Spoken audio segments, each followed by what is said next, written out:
Aspirants TNPSC previous yearல கேட்ட இந்த problem பார்க்கலாம். Find the ratio of areas of incircle and circumcircle of a square. So ஸ்கொயரோட இன்சர்க்கிள்னா ஸ்கொயருக்கு inside all சைட்ஸை touch பண்ணுற மாதிரியான சர்க்கிள். இதுக்கும் சர்க்கம்சர்க்கிள்ன்றது அதே ஸ்கொயருக்கு அவுட் சைட் டச் பண்ணுற சர்க்கிள். இதோட ஸோ இந்த மாதிரி இங்கே டச் ஆகும், இங்கே இன்சைட் டச் ஆகும். இதோட ரேஷியோ ஆஃப் ஏரியாஸ் கேட்டிருக்காங்க. ஸோ இங்கே சைடு நம்ம ஏன்னு எடுத்துக்கிட்டால் இங்கே நமக்கு ரேடியஸ் எவ்வளோ வரும், a/2.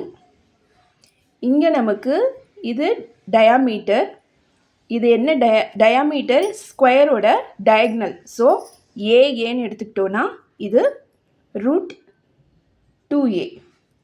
ஸோ ரேடியஸ் இங்கே √2a/2, ஏன்னா √2aன்றது டயாமீட்டர். இப்போது ratio of area of circle 1:πr2 ஸ்கொயர்னு எடுத்துக்கலாம். பை கேன்சல் ஆகிடும். இங்கே a/2 square √2a/2 square. So a²/4 √2 square பண்ணும்போது 2 ஆகிடும். a²/4, a² and 4 கேன்சல் ஆகிடும். ஸோ ரேஷியோ நமக்கு 1:2ன்னு கிடைக்கும், which is in option C.